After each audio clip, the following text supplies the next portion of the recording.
Hello everyone, আসসালামু আলাইকুম। আজকে আমি আপনাদের সঙ্গে শেয়ার করব পটল দিয়ে আলু ভর্তা। তো সেটাকে এখন আমি 3টা পটল নিয়ে নিয়েছি মাঝারি সাইজের। এখানে এটাকে আমি ছোটো ছোটো করে কেটে নিব, অবশ্যই খোসা আর বিচি সহ। আর খোসা আর বিচি সহ না কাটলে কিন্তু আপনার ভর্তাটা কিন্তু একদম আঠালো হয় না। এর জন্য একটু অবশ্যই বিচি আর খোসাটা নিয়ে নিতে হবে। এখন আমি একটা ছোটো সাইজের একটা আলু নিয়ে নিব। এখন এটাকে আমি সুন্দর করে কেটে নিব। আর আমার ভিডিওটি যে কে কোথা থেকে দেখছেন অবশ্যই কমেন্টে জানাবেন। আর যারা ভিডিওটি দেখছেন তাদেরকে অসংখ্য ধন্যবাদ। আর এখন আমি আলুটাকে সুন্দর করে এটাকে পিল অফ করে নিচ্ছি। এখন এটাকে আমি সুন্দর করে ছোটো ছোটো করে কেটে নেব, যাতে তাড়াতাড়ি সেদ্ধ হয়ে যায়। পাতলা পাতলা করে কেটে নিচ্ছি। আর ভর্তা আমার খুব সবসময় খুব ফেভারিট একটা খাবার। যেহেতু আমরা বাঙালি, তো ভর্তা ভাত হলে খুব মজা করে ভাত খাওয়া যায়। এখন এটাকে আমি দিয়ে দিলাম চুলায় সেদ্ধ বসানোর জন্য। আলু পটল যখন অর্ধ সেদ্ধ হয়ে যাবে, তো সেই পর্যায়ে আমি দিলাম 6টার মতন কাঁচামরিচ। কাঁচামরিচটা কিন্তু বেশ ঝাল ছিল। দেখুন পানিটা একদম শুকিয়ে গেছে। এই পর্যায়ে দিয়ে দিলাম আমি একটা প্যান বসিয়ে। এখন শুকনো মরিচগুলো ভেজে নেওয়ার জন্য আমি বেশ কিছু শুকনো মরিচ একসঙ্গে দিয়ে দিচ্ছি। একদম লাল লাল করে অল্প আঁচে ভেজে নিচ্ছি।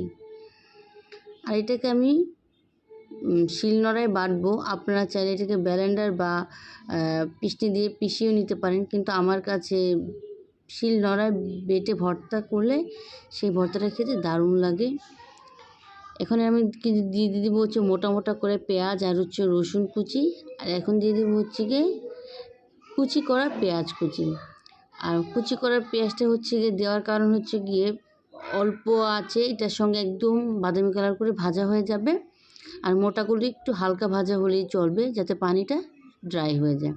এখন দিয়ে দিলাম আমার গাছের বিলেতি ধনেপাতা। কার কার পছন্দ, এই ধনেপাতার ফ্লেভারটা কিন্তু খুব দারুণ আসে ভর্তায়। তো এই জন্য আজকে আমি এটাই দিলাম। তো এটাকে আমি ভাজা হয়ে গেছে লাল লাল করে, এটাকে তুলে নিচ্ছি। আর যারা আমার ভিডিওটি ইউটিউব থেকে দেখছেন অবশ্যই চ্যানেলটা সাবস্ক্রাইব করে দিয়ে পাশে থাকবেন। এবং যারা ফেসবুক পেজ থেকে দেখছেন অবশ্যই পেজটা ফলো দিয়ে দেবেন এবং গ্রুপে শেয়ার করে দেবেন। এখন আমি ঝালের জন্য কাঁচামরিচ নিয়েছি 7-8টা।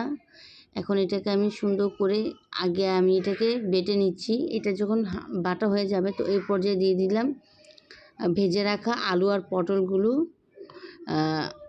আলু পটলগুলো দিয়ে দিয়েছি। এখন স্বাদ মতো দিয়ে দেবো হচ্ছে গিয়ে লবণ। স্বাদ মতো লবণ দিয়ে এখন আমি সুন্দর করে এটাকে বেটে নিচ্ছি, যাতে যেহেতু পটল আর বিচি আর খোসা সেদ্ধ হয়ে গেছে, তো এটাকে মিহি করতে সময় লাগে না। এখন সুন্দর করে বেটে নিচ্ছি লাল লাল করে। আমি আরেকটু ঝালের জন্য দিয়ে দিলাম চিলি ফ্লেক্স। দেখুন দেখতে কি সুন্দর কালার চলে আসছে। এখানে এটাকে তুলে নিচ্ছি একটা বাটিতে। আর এরকম ভর্তা করলে অবশ্যই কিন্তু ভাত একটু বেশি করে রান্না করবেন, কারণ এই ভর্তা কিন্তু ভাত তখন খুব বেশি খাওয়া হয়। যারা আমরা বাঙালি ভর্তা প্রেমী, তখন ভর্তা হলে মনে হয় না যে আর কোনো কিছু প্রয়োজন আছে। তো খুবই অসাধারণ একটা রেসিপি শেয়ার করলাম। যদি আপনাদের ভালো লেগে থাকলে অবশ্যই এটা লাইক দিয়ে দেবেন। ধন্যবাদ সবাইকে।